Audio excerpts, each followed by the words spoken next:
Good evening. Welcome to the April 1st, 2024 meeting of the Stillwater City Council. This time I will call the meeting to order and I'll ask that you all stand and join us in the Pledge of Allegiance.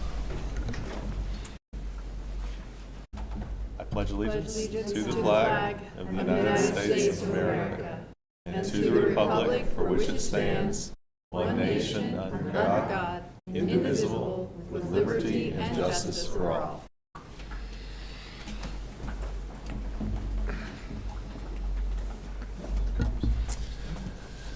All right, first up tonight, we have some proclamations to make. Our first one will be in recognition of Sexual Assault Awareness Month. I think we have Brandy White from the Wings of Hope is here tonight to accept the proclamation and also give us a few words. So I'll go ahead and read this and I'll let you say hello. You're going to go first. Unless you'd like to go first. No, you go right ahead. I'll go first. Whereas sexual violence is a devastating and intolerable crime affecting men, women, and children of all races, ages, cultures, economic situations, and abilities. And whereas sexual violence is a major social problem in homes, schools, and communities across the country, resulting in countless physical, mental, and other health consequences. And whereas it's reported by the CDC that over half of women and almost 1 in 3 men have experienced sexual violence involving physical contact during their lifetime. And whereas it's also reported that 1 in 3 women and about 1 in 9 men experience sexual harassment in a public place. And whereas the month of April has been designated to raise public awareness and reinforce the need for prevention efforts, as sexual violence is a public health, human rights, and social justice issue. Now therefore, I, William Joyce, Mayor of Stillwater, Oklahoma, do hereby proclaim April 2024 in the city of Stillwater as Sexual Assault Awareness Month. Thank you. We know these aren't the kind of proclamations that are fun for city councils or cities, but we know that it's important. Last year at Wings of Hope, we saw almost 100 sexual assault victims come through our programs. We work in conjunction with the hospital, Stillwater Medical Center, law enforcement with Stillwater PD, OSU PD, and the Sheriff's Department to make sure that we provide victims services to the victims of sexual assault. And we know that it's important for them to have a voice at this council and in this city, and so we really appreciate the council recognizing this, and we hope that this is a little bit of hope for victims out there, that we do take this crime seriously and that we do have support and services for victims in our community. So thank you so much. Thank you, Randy. Thanks for the work that you all do, you and your team at Wings of Hope.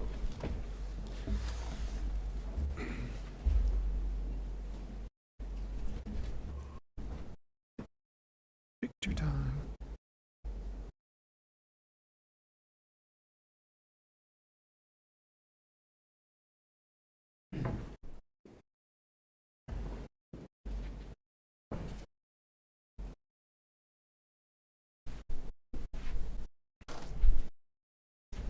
All right, next up we have a proclamation in recognition of Fair Housing Month. And I think Tony Broyles is here from the Stillwater Housing Authority to accept this proclamation and talk to us a little bit more about fair housing. But again, I'll go ahead and read this first and we'll let you speak.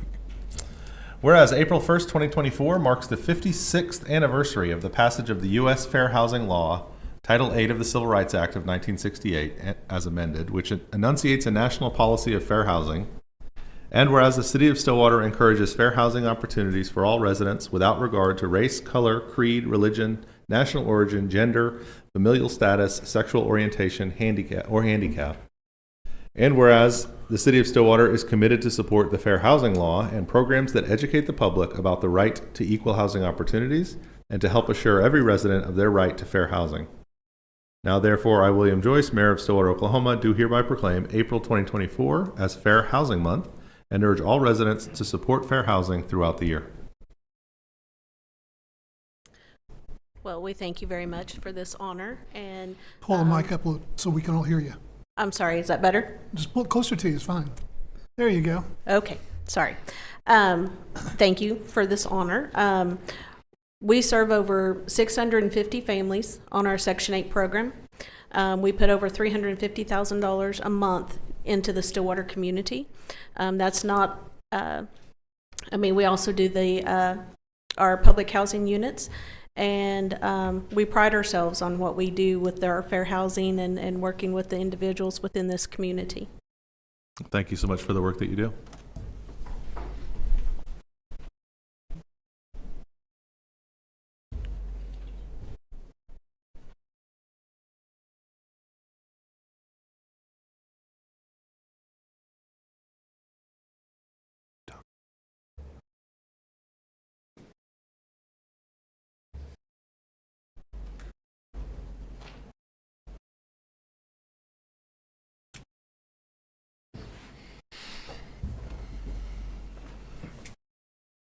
All right, counselors, that takes us to the consent docket. Questions, comments, or action on the consent docket? Motion to approve the consent docket? Second. We have a motion and a second to approve consent. Please vote.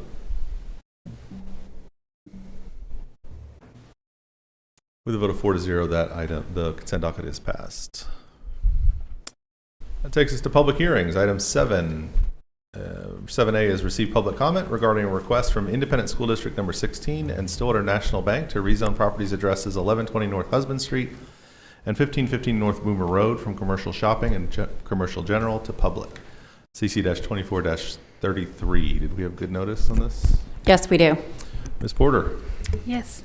Good evening, Mayor and Council members. Jacqueline Porter presenting on behalf of the Planning Department. Tonight's item is a map amendment request to rezone the properties addressed as 1515 North Boomer Road and 1120 North Husband Street from commercial shopping and commercial general to public for the future development of the Stillwater Public School facilities.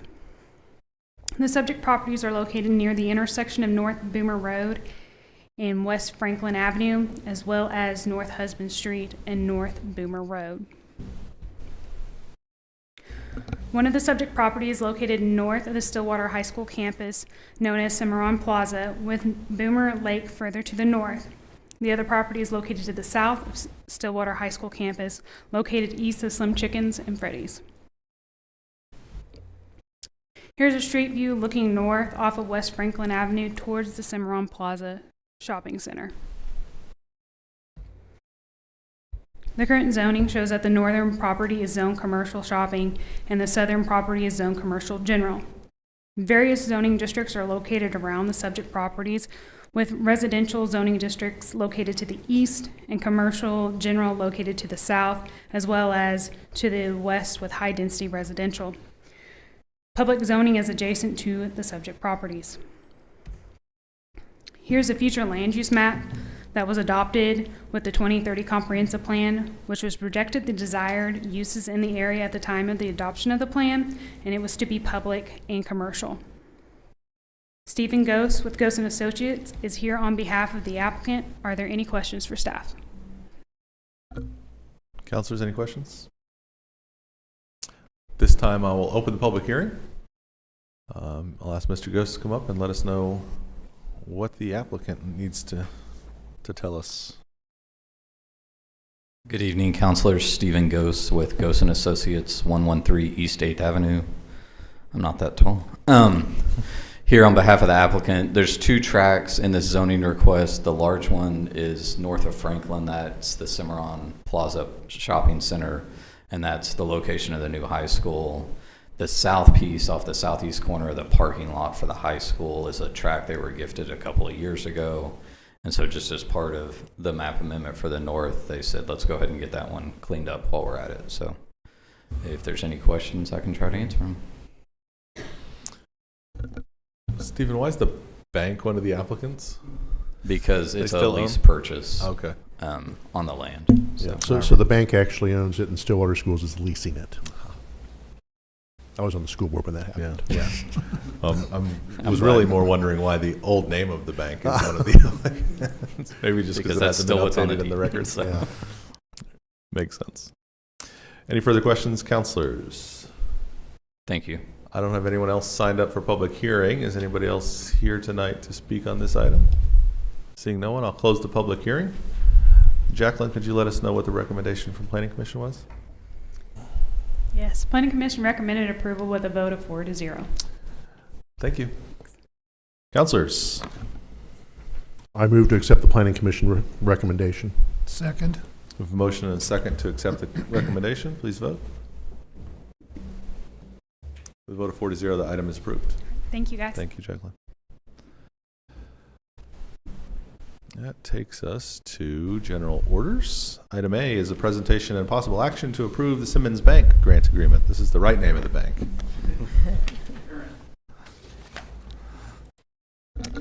All right. Good evening, Mayor and Council. Brady Moore, Deputy City Manager. This evening, we are excited to bring before you the grant agreement from Simmons Bank for their generous gift and commitment to Block 34 of $1,500,000. The agreement establishes a 25-year naming rights to the large open-air pavilion that will sit on the northeast corner of the block, and which will officially be called the Simmons Bank Pavilion. We're so grateful for this generous gift to the community, and we can't wait to see the Simmons Bank structure come out of the ground soon. And for those that are at home and for you in the room, I wanted to show some of the final renderings of the pavilion. So, Are these the final? yes, Okay. pending the branding, Simmons Bank will sign off on the final branding on the pavilion. Okay. Yep. So this is a view from basically 8th and Husband, looking to the southwest. And here is a view from the lawn. We have a couple different angles. As you're on the lawn looking northeast. So it's a big open air structure, has public restrooms, great place to sit, have events. It's going to be such a cool asset for our community. And then here's a view again from that corner. And so I'll now invite Kevin Fowler and Scott Petty from Simmons Bank to come up and talk about their gift. I better do this, Tim. I'm getting in trouble if I don't. There you go. Well, we're so pleased that you invited us here this evening. Thanks so much for the opportunity. As you might imagine, a grant that size is not random.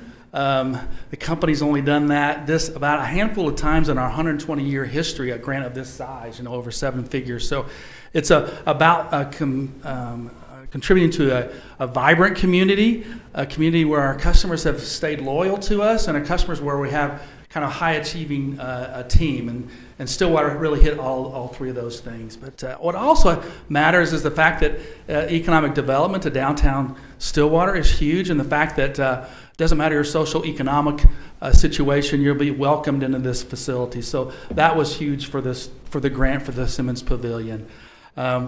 Doesn't hurt either that we're making a significant investment into the corner. You're probably not surprised either at 6th and Main to Husband and Main. That's a $10 million investment. So all that kind of dovetails to make this the right project at the right time for us, and we couldn't be more happy about it. I just want to say, for somebody that spent most of his career here in Stillwater asking people for support from the university and the hospital, it's great to be able to be a part of this major gift. So in addition, thank you to Deputy Director, City Manager Brady Moore, and Kimberly Carnley, City Attorney, for all the heavy lifting that they personally did with Simmons Bank and our team. So I would be remiss if I didn't also add, it's great to be a partner with Kicker and the investment that Steve Irby and his team made. So with that, thank you guys very much. That's it. If you have any questions, I'd be happy to answer them. I have a motion.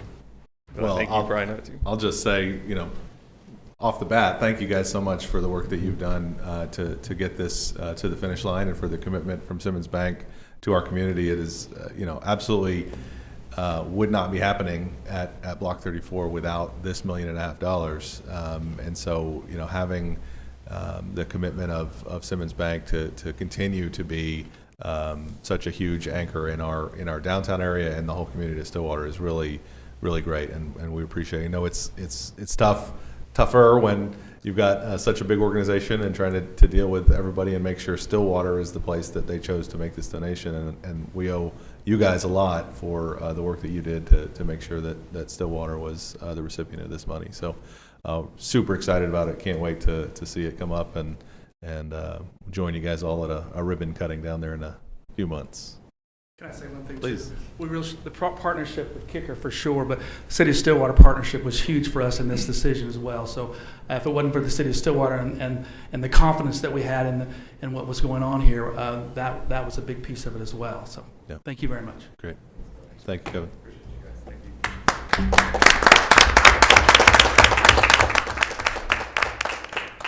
I also want to thank Simmons Bank for your support in this project and the big part of that you are of this. But I do have a question. There is an option in 2048 for them to renew this for another $1.5 million for 25 years. And It's their responsibility to let us know they want to do that, but I think we have a vested interest in getting the $1.5 million if we can get them to do it. So how do we track an event 25 years from now so we make sure we help facilitate that happening? Well, Kimberly will still be the city manager, so 25 years from now. So So we'll just put it on her personal calendar and away we go. that's right. Yeah. Yeah, no, it's a great thing that we will make sure we'll make a plaque and put it in the city manager's office. It reminds us. So it'll be a permanent sticky note. Okay. I mean, But that is a serious question. It's a though. great question, How do because we we do have- facilitate that happening 25 years from now when probably none of us are going to be part of the picture, right? I think So that's- in general, as a general practice for tracking contract management, it's done by the department. So it's probably a good idea for the city manager's office to get a plan, probably assign it to Assistant City Manager Driscoll in the Parks Division. Okay. I'd love to hear a report on that here in a week or two. Because, I mean, it is, there's a lot of stuff that happens around here where we all That's sit right. around and we go, oh, hey, yeah, there was this park there, and I think there was supposed to be, and the city attorney's office ends up digging through boxes of old files to try to figure out what were we supposed to have done. So I appreciate the question, Counselor, and we look forward to hearing from staff on. Yeah, we need to think through How we'll do that. a way to have a permanent reminder there. Yeah, great. Yep. Do you have a recommendation for us? Yes, I would recommend a motion to accept the Simmons Bank grant agreement. Counselors, further questions? Or approve. If I may amend the motion, we want you to approve the Simmons Bank grant agreement. I wanted to grab them as soon as those words came out. Yeah. Yes, motion to approve the Simmons Bank Motion grant to agreement. accept staff's recommendation. Second. We have a motion and a second to approve the Simmons Bank grant agreement as recommended by staff. Please vote. The vote of 4-0, that's approved. Thank you guys again so much for being here. Thanks for all of your commitment to Stillwater. Thank you. All right, next up, 8B, presentation, discussion, and possible action to approve the fiscal year 2025 pavement management program. Mr. Travis Small. Good evening, Mayor, council members. My name is Travis Small. I'm with the Engineering Department, and if I can get my PowerPoint up here.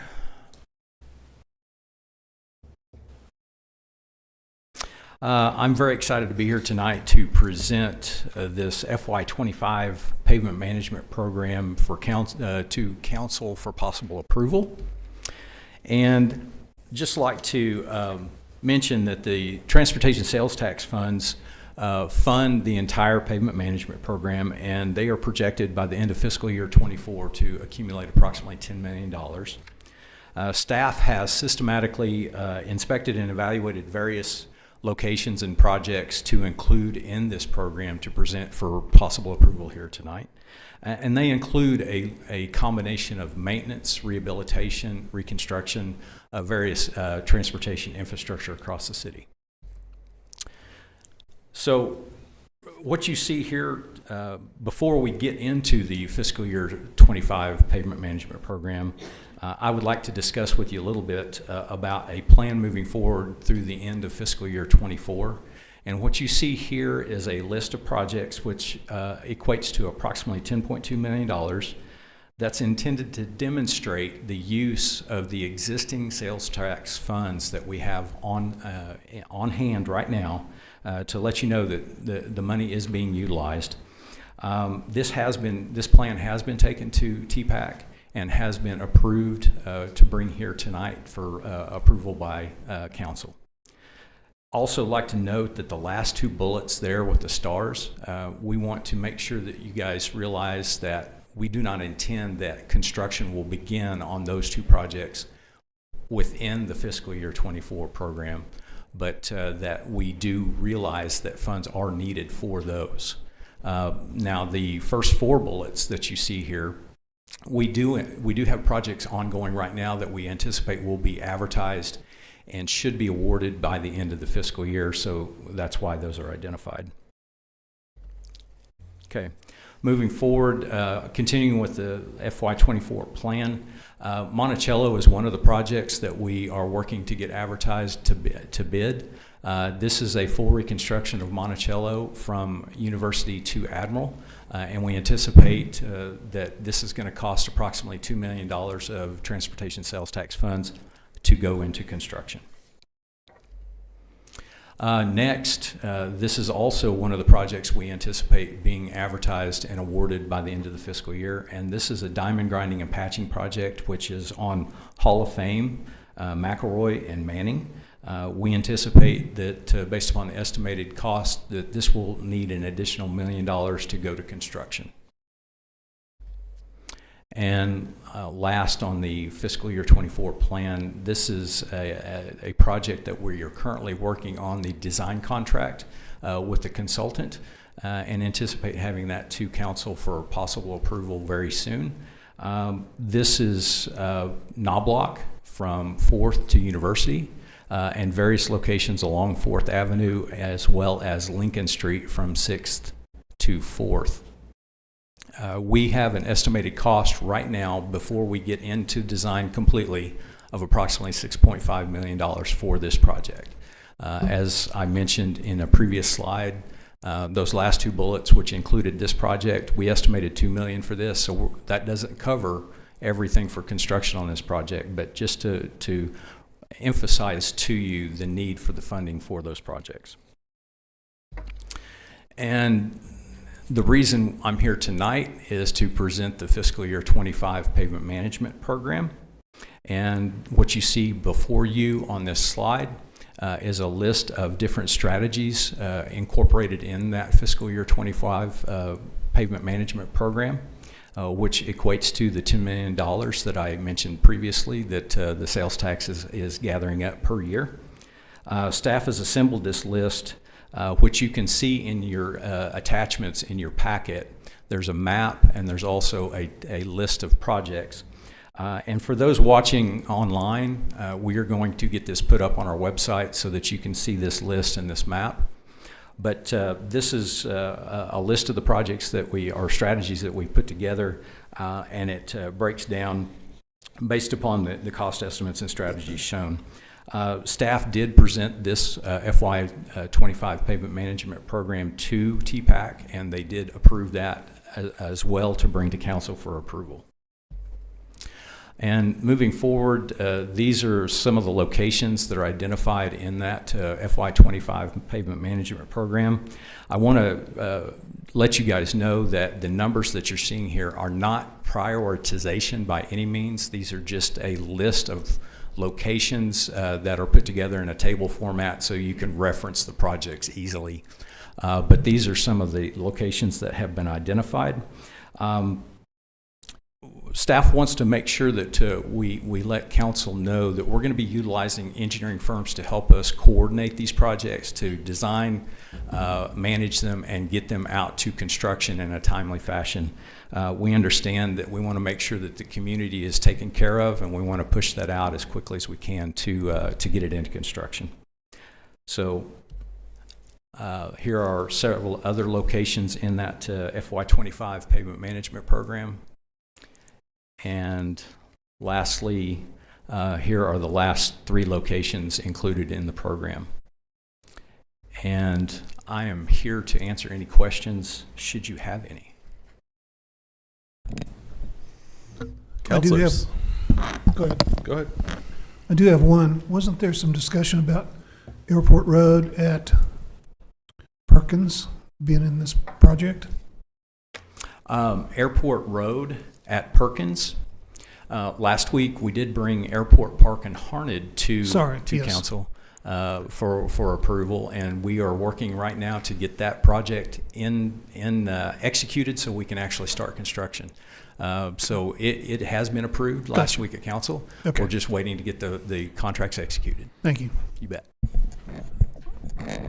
I think one of the things that's helpful when we have these conversations, since we don't have them constantly in our meetings, is to remind folks how we choose and prioritize these projects. And there is, in fact, a system. I know I get a lot of questions sometimes on why we choose the projects that we choose or prioritize the projects that we do for streets in particular. And it's helpful. I don't know if you can take a second just to remind us of kind of the system that's in place and how staff evaluates and prioritizes the need for funding on projects. Sure. So staff utilized a contract with IMS, which was completed last year. And we have been going through that particular contract that they went out and identified all the different streets. They went through and analyzed to determine, the conditions of each one of the streets, and then put a program together based upon that information that they compiled. We went through that particular IMS report and took some of the information that they provided based upon that PCI rating, which is a pavement condition index rating. And so we took that information and then tried to logically compile that list into a workable set of projects that we could put out for an entire year. One of the things that the report itself did was kind of piecemeal it. And what we tried to do is take that piecemealing and make it into a more logical combination of projects. So that's what you see here tonight is a combination of some of the IMS information and then staff looking at it to try to make sense of it, to make it work, to make it into a logical project to bid so that you're going to get decent prices as opposed to very small projects where you get high prices. So. I think one of the things I learned when I first got on council that was interesting to me was that sometimes different roads were prioritized for different types of treatments because it would prolong the life of the road. Absolutely. So it wasn't that we only prioritized roads in terrible condition, that had terrible pavement condition, but we also found a way to, in that budget, to extend the life of roads as well. So that some of that treatment, the crack and seal, and the even I believe the diamond grinding as well is part of that kind of extending the life of the road. Correct? Absolutely, and that's a great point. If you focused only on the full reconstruction of streets, you're going to spend a lot of money and not get a bigger bang for the buck. You need to focus on not only the reconstruction, but you need to focus on the maintenance. You need to focus on the rehab. So you try to balance that out as much as you can to try to prolong that life. So this particular plan does have a lot of applications with respect to surface treatments like crack sealing, just sealing in general, microsurfacing. You also have some patching in there, along with approximately $3.3 million of full reconstruction, which and this particular plan does focus heavily on the asphalt side because the majority of our streets, the need of our streets is on the asphalt side. We do have some concrete in this particular plan, and as we move forward to future years, when I come back to present future years as we go forward, we'll be shifting that around from year to year to try to make sure we get the best we can out of the money that we have. I had one last question for you. I noticed in both the FY24 and the FY25, we have a line item specifically for sidewalks. Correct. And I wasn't aware, how do we track sidewalk conditions similarly from a pavement management perspective?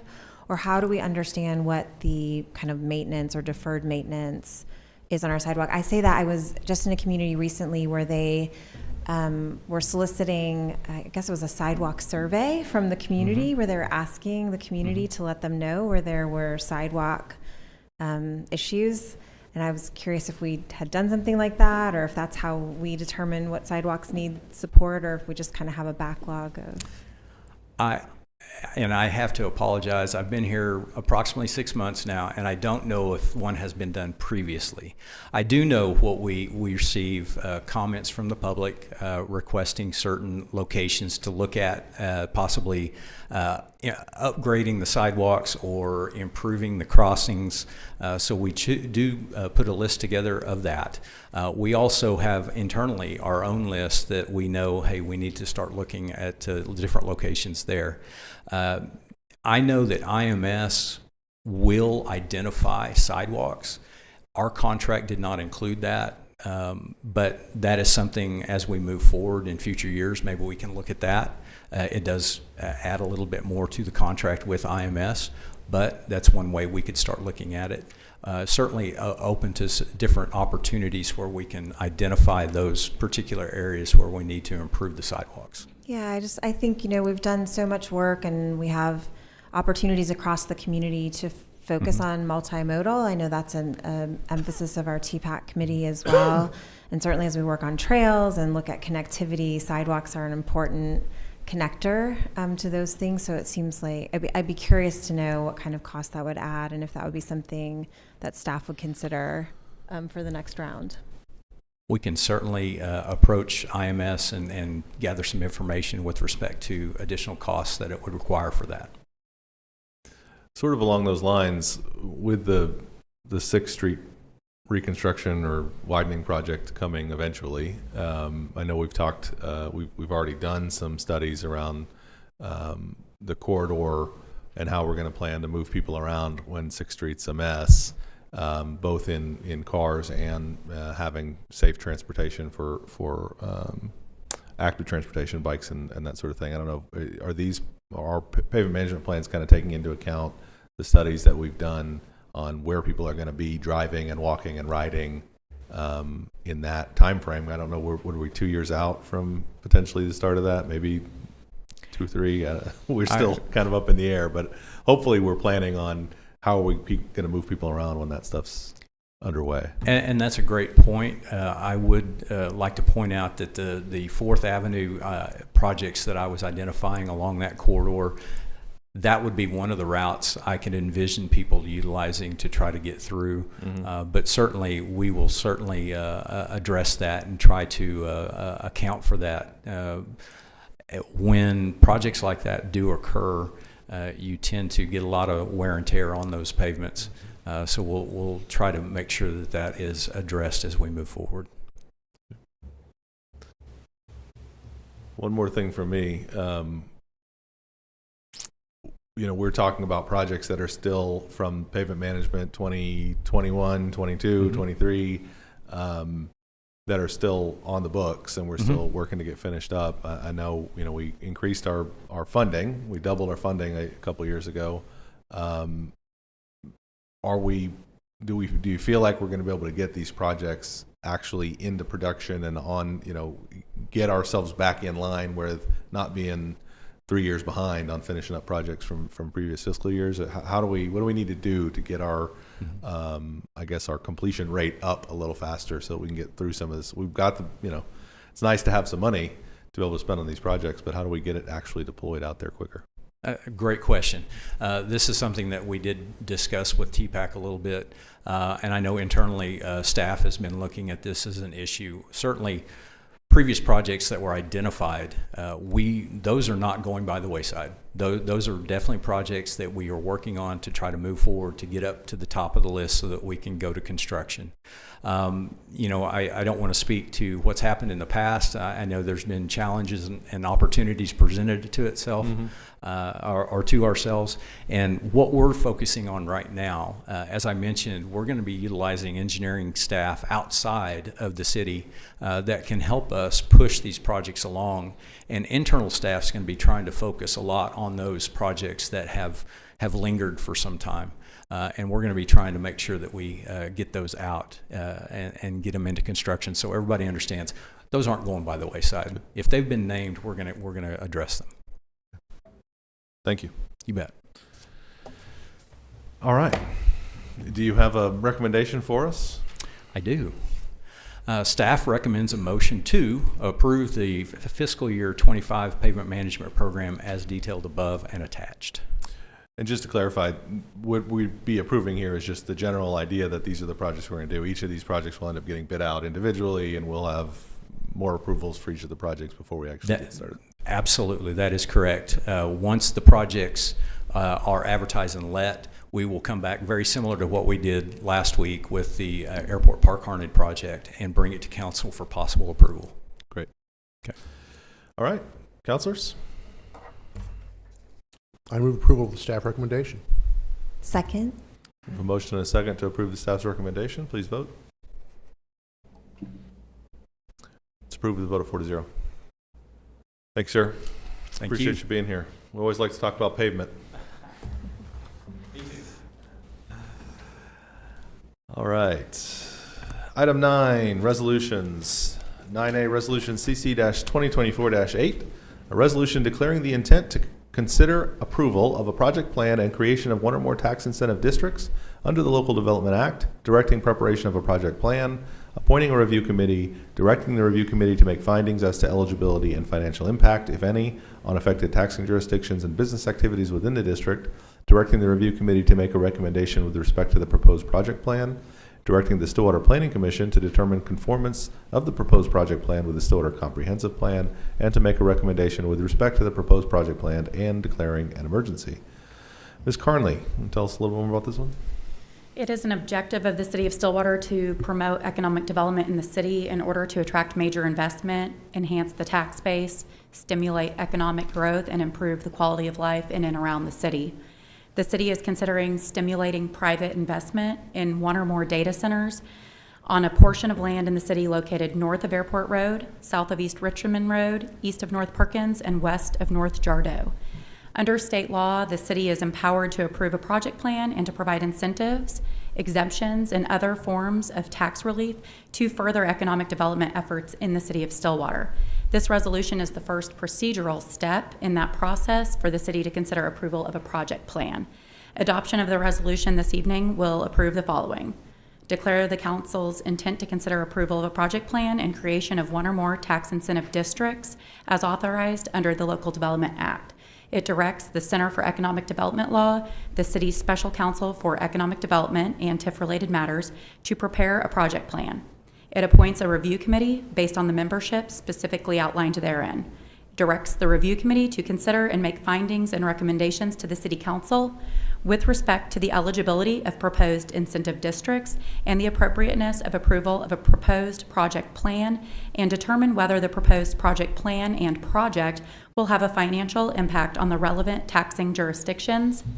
The Planning Commission shall review the proposed project plan and make its findings regarding conformance of the proposed project plan to the Stillwater Comprehensive Plan and make recommendations to the City Council, also declaring an emergency, whereas this resolution shall take effect immediately. Thank you, Kimberly. Councilors, any questions or action on the item? Motion to adopt resolution CC-2024-8. Second. We have a motion and a second to adopt the resolution. Please vote. Resolution is approved with a vote of 4-0. Up next, item 10, ordinances on first read. We have ordinance 3532, an ordinance rezoning tract of land located at 1515 North Boomer Road and 1120 North Husband Street from commercial general and commercial shopping to public. This is from the item we heard earlier this evening. Councilors. I move to adopt or advance ordinance 3532. Second. We have a motion and a second to advance the ordinance. Please vote. With a vote of 4-0, ordinance 3532 is advanced to second reading. On second reading, we have ordinance 3533, an ordinance closing a portion of a right-of-way located near lots 23 and 24 in Block 57, Original Town, now City of Stillwater, Payne County, Oklahoma, near property addressed as 1101 South Main Street. It's from last week's meeting. I move to adopt ordinance 3533. Second. Motion and a second to adopt the ordinance. Please vote. With a vote of 4-0, ordinance 3533 is adopted. Item 11, we have appointments to the Stillwater Housing Authority, appropriately during Fair Housing Month. We have Board Member Sue Bonner, whose term expired but is willing to continue to serve on that board. I would move that we reappoint Sue Bonner to a new 3-year term on the Stillwater Housing Authority Board. Second. Can I ask a question? Please. I'm fine with the appointment, but this isn't the first time we've had an appointment come to us that has expired. Right? This should have come to us before we're to the point where that position seat is empty, I would think. What do we need to do to make sure we have some kind of process where these get filled in a timely manner, especially when it's a reappointment? I think that's a great question. The city attorney's office is working with the city manager's office right now to review our process for appointments to boards and committees, and so we're currently working on that, but we will report back a recommended path forward to ensure that these are handled in a timely manner. Great, thank you. I would assume that they serve until their replacement is appointed. So That's correct. The seat is still, yeah, okay. But technically, their appointment has expired. Technically, yes, we should do it more timely, for sure. All right, I think I heard a second from the vice mayor on this appointment. So, councilors, please vote. With a vote of 4-0, Sue Bonner is appointed to another term on the Stillwater Housing Authority. We appreciate your service. That takes us to item 12, reports from the officers of the board. Ms. Carnley.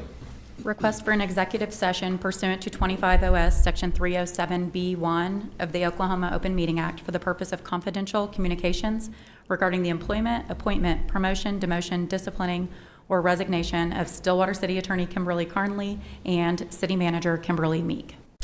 Thank you. Ms. Meek.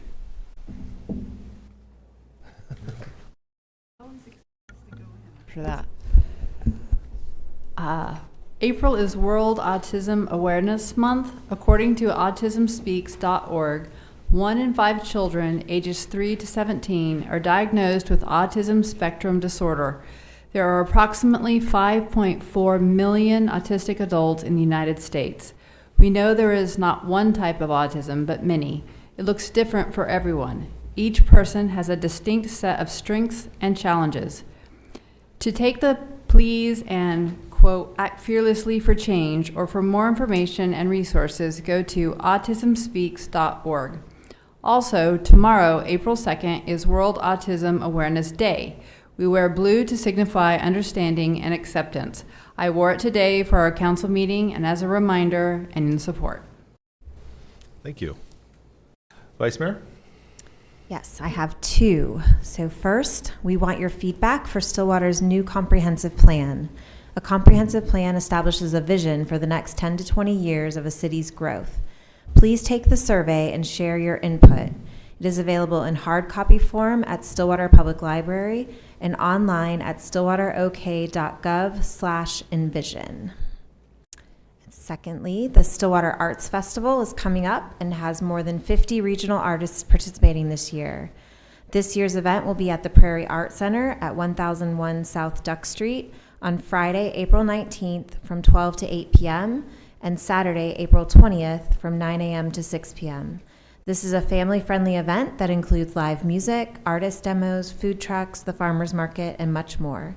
Go to artcenter.okstate.edu for more information. Always love the Arts Festival. That's a fun time. Councilor Clark. The Friends of the Stillwater Public Library will have their annual used book sale April 18 through 21. The preview night is Thursday from 5 to 8 p.m., and that is, I'm pretty sure, reserved for Friends members, but you can join right there for the nominal fee. And the general public sale is Friday from 12 to 8 p.m. and Saturday from 10 a.m. to 5 p.m. The dollar bag sale will be Sunday from 1:30 to 4 p.m. Bags will be provided, and there's no limit to how many bags you can buy for $1. The event will be at the library located at 1107 South Duck. For more information, go to stillwaterok.gov/library. As I always tell my wife, everyone always needs more books. She does not agree, but still will be at the sale. Councilor Harden. And just in case you have too many, you can bring books back to the You can library do and that. donate them back. Yes, you can donate them back, Yes. absolutely. So did you know you can now fill out an application online to start new utility services?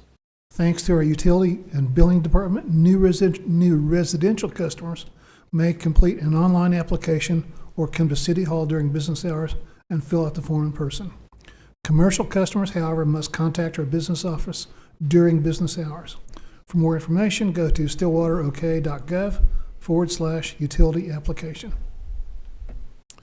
Thank you. I will remind you all that tomorrow, Tuesday, April 2nd, is Election Day, with polls open from 7 a.m. to 7 p.m.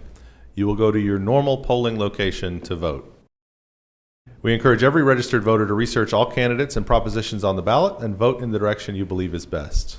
For more information about your polling location and for sample ballots, you can go online to votepaynecounty.com or to www.elections.ok.gov. The online voter tool on the state website will let you just put in your name, your information, and it will pop up and show you where you vote. It'll give you a choice to click on a sample ballot. Lots of good information there. So tomorrow, 7 a.m., 7 p.m., go out. There is a school board election in Stillwater. I'm not sure if there's any other things on the ballot around Payne County, but if you're in the Stillwater School District, we encourage you to go vote tomorrow. All right, at this time I move to recess the Stillwater City Council meeting. Second. Motion is second to recess the council. The vote of 4-0, the Stillwater City Council will now be in recess. This time I will call to order the Stillwater Utilities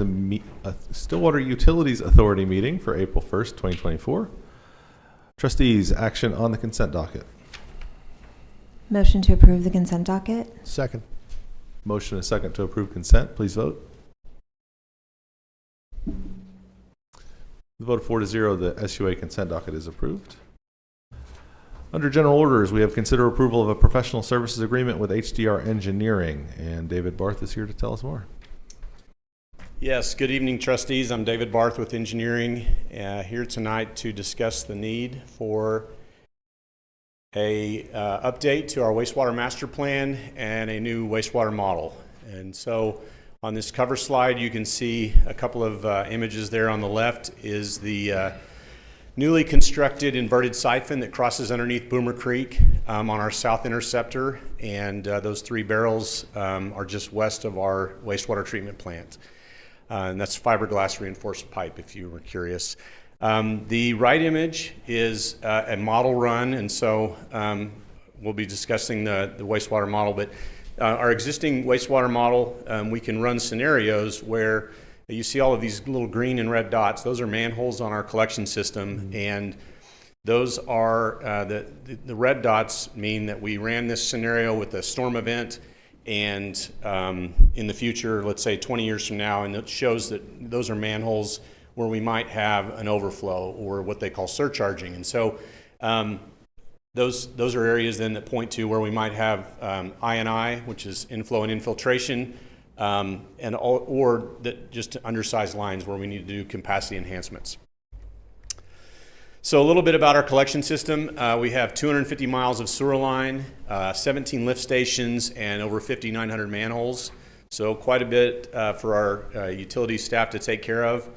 The issues that we're going to address with this master plan update, one of the big things is our sewer model that we have is it was actually a sewer model that we had before our previous master plan was done, but the sewer model is skeletonized, meaning not all of our pipes, our pipe network is in that model, which makes it difficult for predicting impacts due to new development from our system.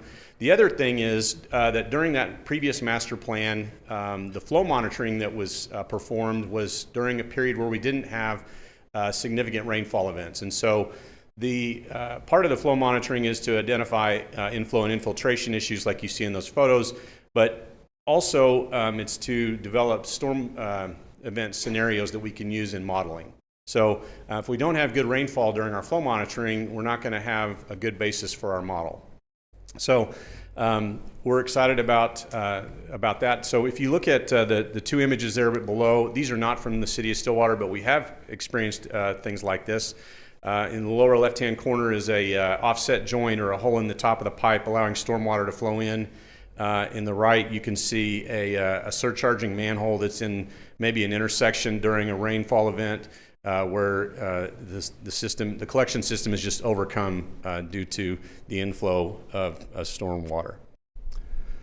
Also, I wanted to say that the age of our existing master plan, it's 14 years old. You should update these every 10 years or so. So we're kind of behind on that, and want to make sure that we update our master plan. And again, we want to make sure that we're taking care of inflow and infiltration.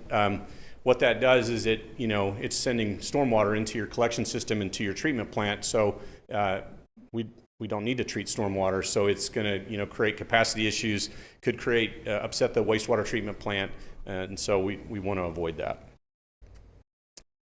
So the benefits of a new master plan and model, some of which I've talked about, is to identify I&I through flow monitoring during a active weather pattern, which we have today. Also we want to have a more robust sewer model that represents our entire pipe network so that we can then use that information that developers turn in, whether it's a residential development, a commercial development, or an industrial user, that we can take that information and predict what kind of impact their development has on our system. And so whether we need to upsize a line that's downstream of that development, or whether there needs to be upgrades to a lift station, those types of things. And then also a prioritized capital improvement plan will be part of this master plan. And so we have a capital improvement plan, but this project actually could identify new activities that we need to do to address I&I, or maybe identify areas where we need to do capacity enhancements that we don't know about. So we'll incorporate those into our plan. These images on this sheet, I wanted to show on the left, this is another model scenario. So that green line that's on top that's real jagged is just the ground surface, and those vertical black lines represent manholes. That blue shaded area that's kind of there just shows what the depth of the flow is in the sewer line at that time. And so we can run, like I said, different scenarios, adding development, adding storm events, and see what happens downstream of a certain area. This right image is actually our new aerial crossing that's on Boomer Creek, south of 12th on our south interceptor. You might remember previously we brought in pictures of an aerial crossing where the structure that was holding up the pipe had failed, and so we had essentially bootstrapped it with welded bands and chains and locks and all kinds of things, and a big I-beam just to hold it together. And so now we've got this newly constructed aerial crossing, which I'm really proud of, that was constructed last fall. So we don't have any naming rights or anything like that, but anyway, we could consider that, I guess. So we're actually looking at this from a phased approach. One, because we need to get this thing going right now. You know, we're moving into a time of the year where the active weather pattern is the best time for us to capture that good flow monitoring, the wet weather data. And so if with the approval of the trustees this evening, we'll be deploying flow monitors, and within 2 weeks our consultant will. And there's two things. One, we want to capture that wet weather data, but also we really want to capture data while the students are still here. And so if we deploy flow monitors around the 15th of April, then we can have maybe 3 weeks of flow monitoring while the majority of, or a good portion of our town is still here before they go home for the summer.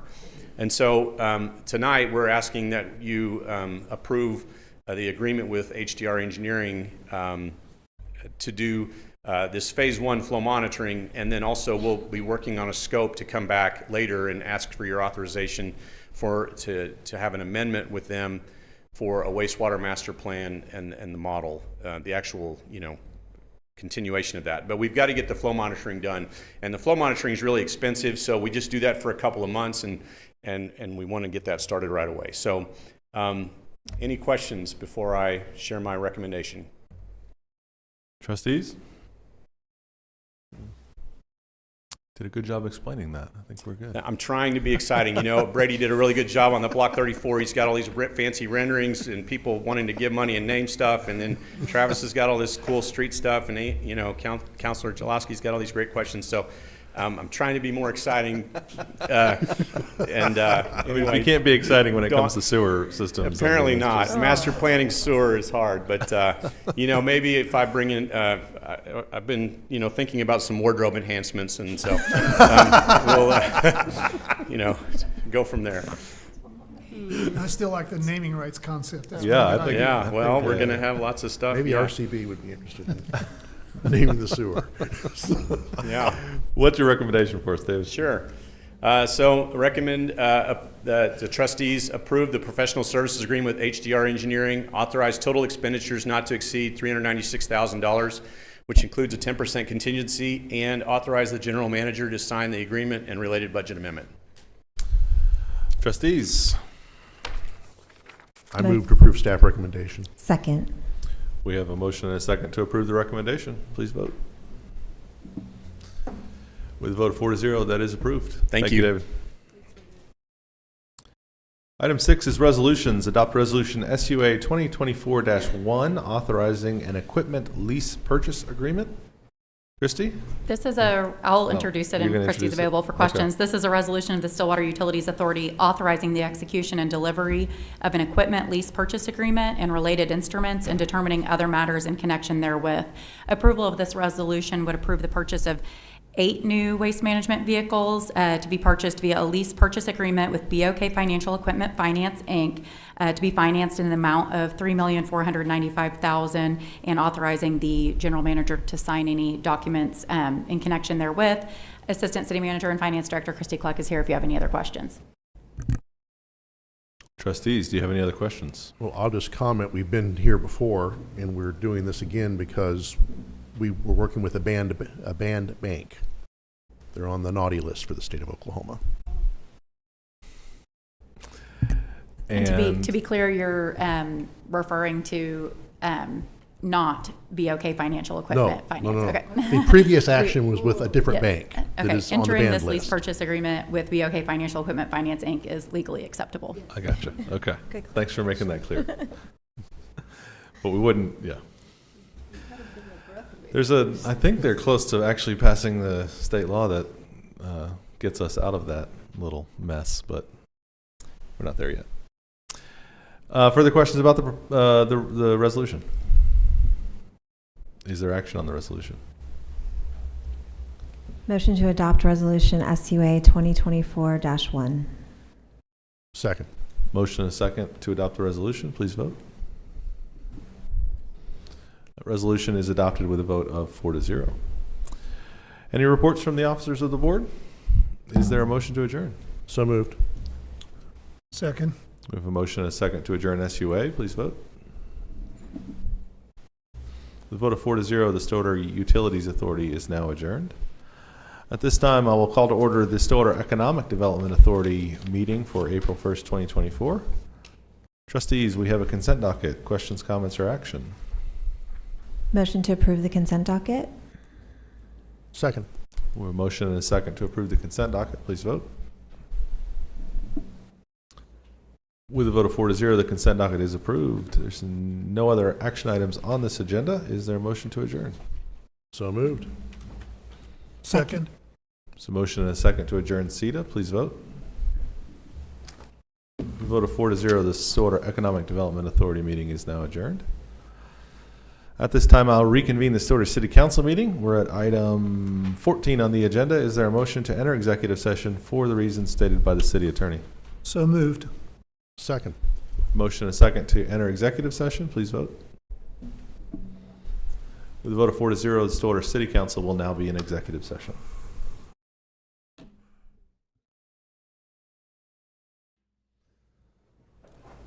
And we're back. Was there a motion to reconvene Stillwater City Council? So moved. Second. We have a motion and a second to reconvene in regular session. Please call the roll. Mayor Joyce? Yes? Vice Mayor Jaloski? Yes. Counselor Hawkins? Oh, sorry. Counselor Clark? Yes. Counselor Harden? Yes. No recommended action from executive session? Is there a motion to adjourn? So moved. Second. We have a motion and a second to adjourn the city council. Please Mayor call the roll. Joyce? Yes? Vice Mayor Jaloski? Yes. Counselor Clark? Yes. Counselor Harden? Yes. With a vote of 4 to 0, city council is now adjourned, and that concludes our meetings for the evening.